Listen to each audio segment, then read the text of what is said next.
নমস্কার, আমি সুধন বোস। আপনারা দেখছেন WBN ইন্ডিয়া। শেখ শাহজাহান আবার খবরের মধ্যে এলো। কি ব্যাপার জানেন যে শেখ শাহজাহান এই মুহূর্তে ইডির কাছে গ্রেপ্তার হয়ে জেলেই আছেন। কিন্তু তিনি জেলে গেছিলেন কেন? জ্যোতিপ্রিয় মল্লিক রেশন কেলেঙ্কারির নায়ক, সেইখান থেকে তদন্ত করে এই শেখ শাহজাহান সন্দেশখালীর বাদশাহ তার নাম এসেছিল। সেইখান থেকেই শেখ শাহজাহানের এতগুলো কীর্তি হয়। আপনারা জানেন সন্দেশখালী যে শিরোনামে এসছে তার প্রধান কারণ শেখ শাহজাহানের ওপর ইডির হানা তল্লাশি।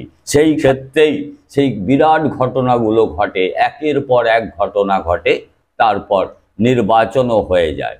এবার শেখ শাহজাহানের আরেকটা দিক আদালতে অনুমান করে ইডি জমা দিয়েছে। ইডি জানাচ্ছে, ইডি কি জানাচ্ছে, এতদিন তিনি রেশন কেলেঙ্কারিতে ছিলেন, সেখান থেকে তিনি ভেড়ি জমি দখল করে ভেড়ি করেছিলেন, লোকের মহিলাদের ওপর অত্যাচার করেছিলেন, এগুলো ছিল তার ওপর তিনি যা করেছেন সেই অভিযোগ। এবার আরেক অভিযোগ যুক্ত হচ্ছে। এই অভিযোগটা কি জানেন? এই অভিযোগ হচ্ছে কয়লা কাণ্ডেও এই শেখ শাহজাহান জড়িত ছিল। দিনে উঠত 30 লক্ষ টাকা শাহজাহান কর। সেটা কিভাবে?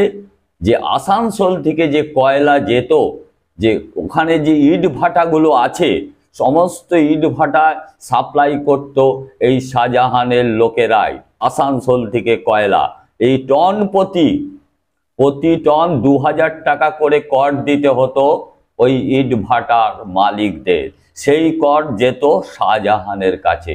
দেখা যাচ্ছে যে 20 থেকে 30 টন প্রতিদিন সেই কয়লা সাপ্লাই হতো। এবার ধরতে পারছেন যে প্রতিদিন যদি এই কয়লা যায় তাহলে দিনে 2000 টাকা করে টন প্রতি নিচ্ছে, কত টাকা তার কর যেত এবং সেটা দিত ইট ভাটার মালিকরা। এইভাবেই চলতো শাহজাহানের রাজ।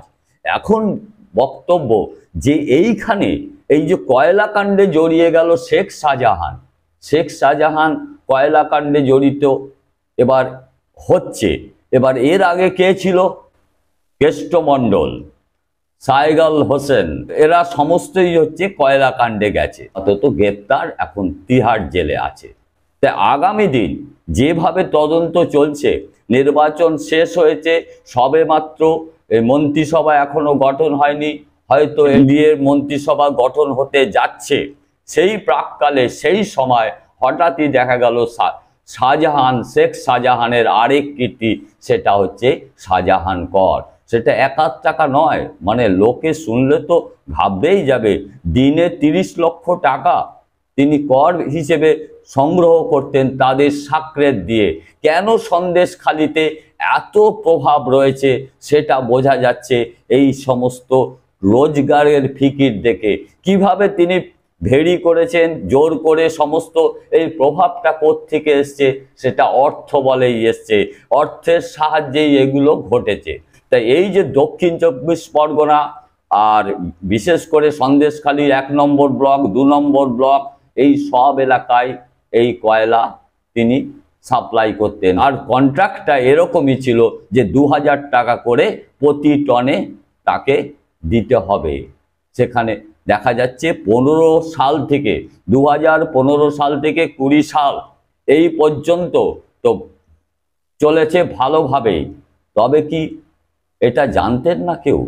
এই যে এত বিরাট টাকার লেনদেন, দেখা যাচ্ছে অনেক নেতা মন্ত্রীরাই তার সঙ্গে জড়িত, এবং ঊর্ধ্বতন কর্তৃপক্ষ দলের এবং আধিকারিক, সরকারি আধিকারিকরা যদি জড়িত না থাকে, এত বড় টাকা অর্থ ডেইলি কালেকশন করা সম্ভব?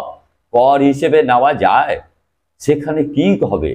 এবার তদন্ত চলছে সেই দিকে যে এই কয়লা কাণ্ডে শেখ শাহজাহান কতটা, কিভাবে জড়িত এবং কতটা জড়িত। আমাদের ধারণা তারও কি শেষকালে তিহার যাত্রাই হবে? কারণ কয়লা কাণ্ড হলে সেইখানে তিহার যাওয়ার বিশেষ করে ব্যাপার হচ্ছে যে তিহার কেন যাবেন? এটা কেন্দ্রীয় সম্পত্তি, কেন্দ্রের হাতে আছে কয়লা দপ্তর, কয়লা, সেইখানে যদি কোনো দুর্নীতি হয় সেই ক্ষেত্রে তারা পারে তাকে কেন্দ্রের আন্ডারে নিতে এবং তিহাড় জেলে নিয়ে যেতে পারে, যেভাবে অনুব্রত মণ্ডল আছে, সাইগাল হোসেনরা আছে। আজকে দেখুন অনুব্রত মণ্ডল কতদিন হয়েছে, তার কোনো গল্প এখন আর শোনা যাচ্ছে না, সাইগাল হোসেনের গল্প শোনা যাচ্ছে না। এই শেখ শাহজাহানকে খুঁজতে খুঁজতে পায়নি, তারপরে ধরা পড়েছে। আপাতত তিনি ইডির হেফাজতে, কিন্তু এই গেল বলে দিল্লিতে তিহারে যাবে, হয়তো এই দিনটা সামনে এসে গেছে। সন্দেশখালিতে হয়তো বসিরহাটে তৃণমূল অনেক ভালো রেজাল্ট করেছে, মানে তারা ভাবতে পারেনি, কিন্তু সেটা কিভাবে সম্ভব হয়েছে? সত্যি কি ওটা সমস্ত কিছু মানে দেখানো ঘটনা ছিল না সত্যি ঘটনা? এটা কিন্তু সাধারণ মানুষের কাছে কোনোটাই বোধগম্য হচ্ছে না, যে কি করে সম্ভব যে এইভাবে এত কিছু করেছে শেখ শাহজাহানেরা তৃণমূলের ঝান্ডা নিয়ে, সেইখানে তৃণমূলের এই ফলাফল কি করে হলো? যথেষ্টই একটা মানুষের মধ্যে দ্বন্দ্ব আছে।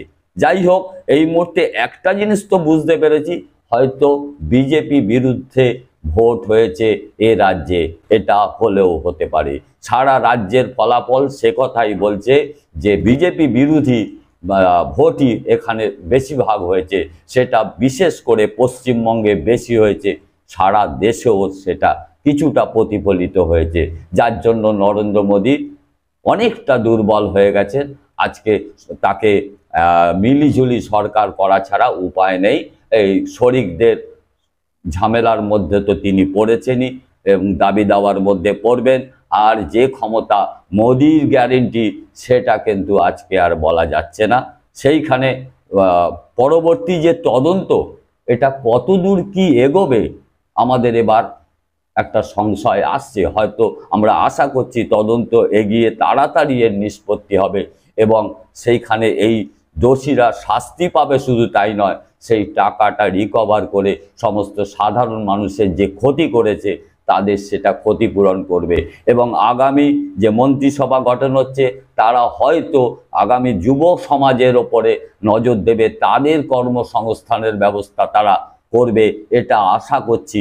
যে অভিজ্ঞতা নিয়ে মোদি তৃতীয়বার মন্ত্রী হচ্ছেন, সেটা কিন্তু খুব একটা ভালো না।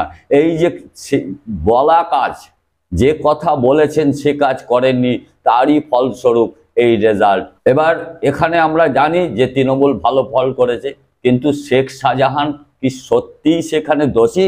না, দোষী নয়। সেখানে তো বেরিয়েছে তার কাছ থেকে সম্পত্তি, অত্যাচার, সব কিছু। এই ক্ষেত্রে তৃণমূল জিতলেও শাহজাহান কি মিথ্যে আছে, সেটা কি প্রমাণ করতে পারবে আগামী দিন? সেটা কিন্তু মানুষের চোখে মোটেও সেটা নয়। এবার যে ইডি সিবিআই এই তদন্তটা কতদূর এগিয়ে নিয়ে যায়, কি হয়, কি কোথায় দাঁড়ায়, এটা বুঝতে অসুবিধা হচ্ছে না। যে সাংঘাতিক অপরাধ দুর্নীতি হয়েছে, এটা বুঝতে আমাদের অসুবিধা হয়নি, কিন্তু কোর্টে প্রমাণ দিয়ে ইডি সিবিআই সত্যি কি এদের শাস্তি দিতে পারবে, এদের থেকে টাকা বার করতে পারবে, সেটা আমরা অবশ্যই আগামী দিনের দিকে তাকিয়ে থাকবো, দেখব সেটা কোথায় যায়, ইডি সিবিআই কোথায় পৌঁছয়। এই ব্যাপারে আপনারা আপনাদের মতামত অবশ্যই জানাবেন। আগামী দিন দেখা হবে অন্য কোনো প্রতিবেদনে। নমস্কার।